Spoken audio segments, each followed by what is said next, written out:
Yeah, hey, this shit easy, nigga. Hey, I'm talking about, nigga, I'm still out here trying to get it. Contender Regime Boxing checking back in with y'all, man. What's happening? So I want to talk about this Terence Crawford and Kell Brook fight. And the closer and closer this fight gets, man, the more excited I get about this fight. Y'all know I've been wanting to see this fight. I've been calling for this for like 2 years now. You know what I'm saying? And I've always been intrigued by this matchup stylistically. I think there's some things that Crawford does that could give Brook trouble. And I believe that Kell Brook, healthy, making a weight healthy, completely healed from his eye injuries and strong, I feel like there's a lot of things that Kell Brook can do to give Terence Crawford troubles. If you look at resumes, their resumes is not too much different when you in terms of victories. You look at Kell Brook, I feel like his best win is better than Terence Crawford's best win. Now, Kell Brook has 2 losses to 2 really good fighters, Triple G at 160 and Errol Spence Jr. at 147, his only loss at 147. Terence Crawford's best win is probably Gamboa. Second best win, Amir Khan, Victor Postol? None of those fighters are better than Sean Porter. And Kell Brook beat an undefeated Sean Porter in his prime, you know, when he was running through shit. You know what I'm saying? Sean Porter was mauling motherfuckers at the time that Kell Brook beat him. You know, and Kell went in there and tamed him. You know what I'm saying? Put him on a rope. You feel me? So, man, this is just a great fight. And, you know, to be honest with you, I think this is the best fight of the year. We could talk about Vasyl Lomachenko and Teofimo Lopez. We could talk about Danny Garcia and Errol Spence. You know, we could talk about the great show and performances that the Charlo brothers put on with Jamal versus Sergey Derevyanchenko, which was a fantastic fight, and Jamel versus Jason Rosario, which was also a really entertaining fight.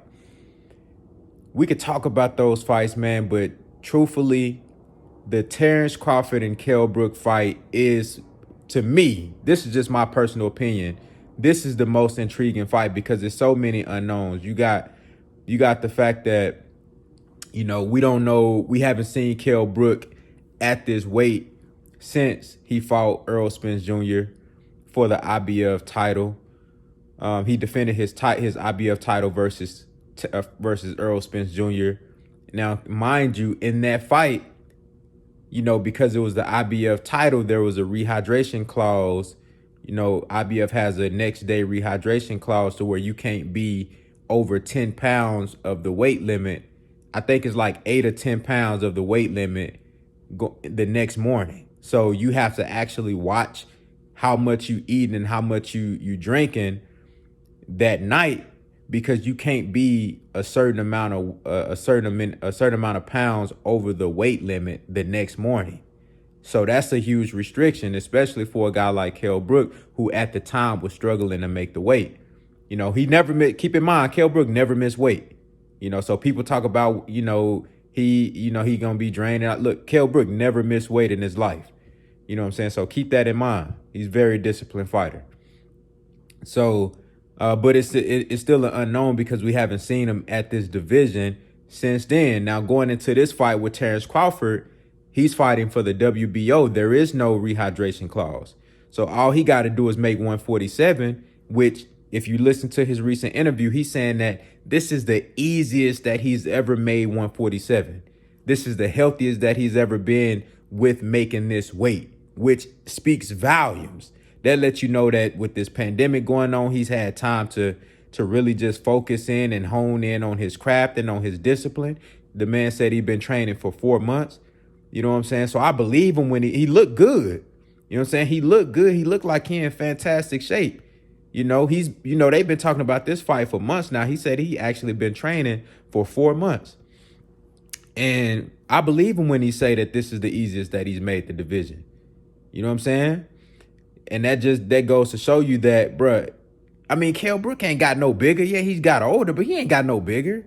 You know what I'm saying? It's all about discipline, bro. Like, if you want to look at Keith Thurman, he been at 147 his whole career. He ain't missed no weight. He disciplined.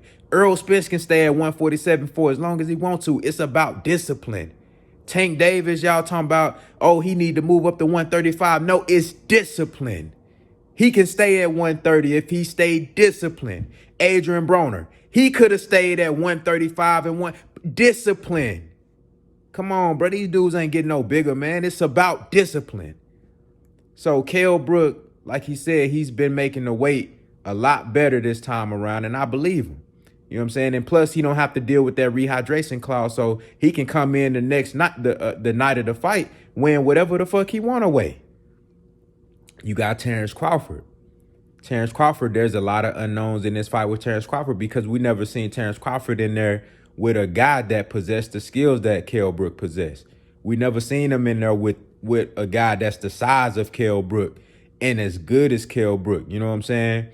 And you know, I'm just intrigued and I'm interested to see how Terence Crawford reacts to a guy that starts fast. You know, Terence Crawford can start slow at times. I'm interested to see how Terence Crawford react to a guy that jump out the gate, you know, with a strong jab, with a mean straight right, with just a phenomenal 1-2, a nice uppercut, a guy with an offensive arsenal like Kell Brook, who's also, you know, defensively sound as well, and who's a very aggressive fighter and has the size that he can impose on Terence Crawford. I'm interested to see how Crawford deals with somebody like Kell Brook, somebody who been on this stage, somebody who been in the ring with Triple G, who been in the ring with Earl Spence, who been in the ring with Sean Porter, and who ain't got nothing to lose.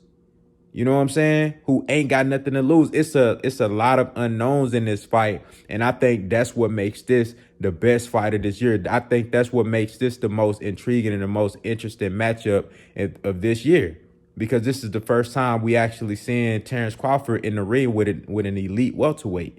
I still believe that Kell Brook is an elite welterweight, and I think a lot of y'all gonna find that out on November 14th. You know what I'm saying?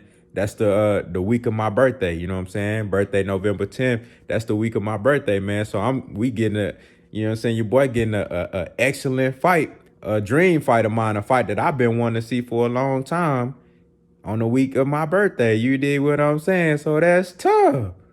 You feel me? So, bruh, don't sleep on this shit, dog. Do not sleep on this fight. Don't be surprised if this shit go a way that you didn't expect it to go. You know what I'm saying? So, you know, I just want to put that out there, man, just to put a little bit more emphasis on the importance of this fight and, you know, what this shit mean for both guys. You got Terence Crawford. If he beat Kell Brook convincingly, I believe he's going to get the respect that he truly deserves. And he should get all credit for this fight if he go out there and put on a great performance versus Kell Brook. He deserves all the credit. If Kell Brook win, you know what I'm saying? Oh, also with Terence Crawford, this is a common opponent with Earl Spence. You know, you kind of get, even though, you know, triangle theory don't work in boxing, you kind of get to compare a little bit, you know, the type of skills that he's able to bring out, what he can do versus a guy this caliber. And then I think that puts him one step closer to fighting Earl Spence. And then also you got Kell Brook. If he wins, now he's the WBO champion. Ain't no rematch clause. You know what I'm saying? So he's a WBO champion. You know, now that puts him in position for a rematch with Earl Spence.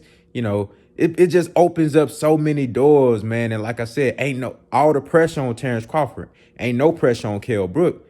Kell Brook feel like he got something to prove. Like, he feel like the underdog. Like, you know, Eddie Hearn talking shit about him. The fans talking shit about him. Like, you ain't got no chance in hell to beat Terence Crawford. Everybody talking shit. You feel me? But Kell Brook, you know what I'm saying? Dominic Ingles talking a little shit. You know what I'm saying? Like, all Kell Brook got to do is go in there. He like, shit, I got the world against me. You know what I'm saying? All the pressure on him. They expect him to win.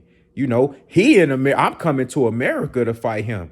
I'm away from the crib. I've been away from my daughters for 3 months training. You know what I'm saying? So, hey, man, this shit gonna be lit, man. Y'all let me know what y'all think down in the comments, man. How y'all feel about this fight? You know what I'm saying? And, you know, are y'all looking forward to this shit as much as I am, man? Contender regime boxing. I'll holler at y'all boys, man.